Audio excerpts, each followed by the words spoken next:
माननीय प्रधानमंत्री जी के नेतृत्व में सारी चीजों को जो भी संकल्प लिया था एक एक को चुन चुन कर पूरा किया गया है। उसकी एक कड़ी है CAA। विदेशी अल्पसंख्यकों को एक राहत की सांस मिलेगी। ये जो कानून का आज अधिसूचना हुई नागरिक संशोधन कानून का, ये स्वर्णिम अक्षरों में लिखा जाएगा। 11 मार्च को पूरे देश में केंद्र सरकार द्वारा नागरिकता संशोधन कानून यानी CAA की अधिसूचना जारी कर दी गई, जिसके बाद देश का सियासी माहौल गर्म हो गया है। सरकार और विपक्ष के बीच वार पलटवार का दौर जारी है। इसी कड़ी में बीजेपी के राज्यसभा सांसद और प्रदेश के पूर्व डिप्टी CM दिनेश शर्मा ने PM मोदी की जमकर तारीफ की है। सांसद दिनेश शर्मा ने कहा कि देश में इस बात की विश्वसनीयता आज हर नागरिक के अंतर मन में घर कर गई है कि गारंटी की पूरी होने की गारंटी मतलब मोदी की गारंटी है। बीजेपी ने जो भी संकल्प लिए थे उन्हें जिस प्रकार से पूरा किया गया है, उसी की एक कड़ी CAA भी है। इससे उन विदेशी अल्पसंख्यकों को राहत मिलेगी जिनका उत्पीड़न बांग्लादेश, पाकिस्तान और अफगानिस्तान में किया गया है। और इस देश में इस बात की विश्वसनीयता आज हर नागरिक के अंतर्मन में घर कर गई है कि मोदी की जो किसी भी काम करने की गारंटी मोदी है।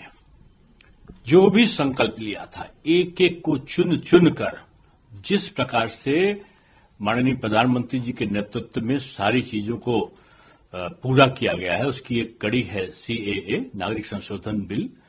मैं गृह मंत्री जी को भी बधाई देना चाहूंगा कि उन्होंने जैसे 370 और 35A को हटाया था, वैसे आज उनकी दृढ़ इच्छा शक्ति ने CAA की अधिसूचना को जारी कर दिया।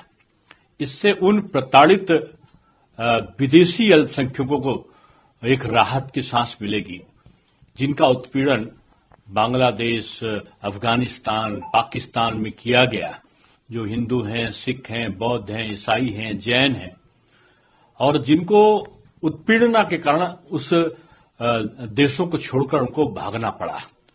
2014 के पहले, यानी अगर दूसरे शब्दों में कहें कि 6 साल पहले जो लोग हिंदुस्तान आए थे और वो शरणार्थी के रूप में रहे थे और उनको कोई प्रूफ की जरूरत नहीं, ऑनलाइन पोर्टल तैयार है, उसमें वो आवेदन करेंगे और उसके बाद उनको पूरा परीक्षण करने के बाद उनको एक नागरिकता प्राप्त हो जाएगी भारतवर्ष की। ये उन विदेशी शरणार्थियों के प्रति ये ऐतिहासिक कदम है। आजादी के बाद भी जब कांग्रेस की सरकार थी, जो हिंदू शरणार्थी आए थे, सिख और हमारे सिंधी शरणार्थी आए थे, जैन बौद्ध आए थे, ईसाई आए थे, उनको कोई राहत नहीं मिली थी हिंदुस्तान में। वो आजादी के बाद से कई लोग तो ऐसे थे कि वो अपने अधिकार की लड़ाई लड़ते लड़ते नागरिकता न प्राप्त करने के बाद वो स्वर्ग को भी सिधार गए, लेकिन उनको वो राहत नहीं मिली थी।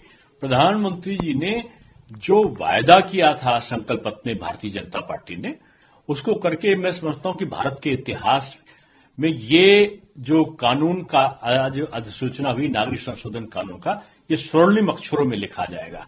और इससे जो उत्पीड़ित अल्पसंख्यक विदेशी अल्पसंख्यक थे, मैं समझता हूं कि उनकी जो आने वाली पीढ़ियां हैं अब वो इससे राहत महसूस करेंगी। उत्तर प्रदेश की हर खबर से अपडेट रहने के लिए श्रेष्ठ यूपी को करें सब्सक्राइब, बेल आइकन दबाएं और देखते रहें श्रेष्ठ यूपी।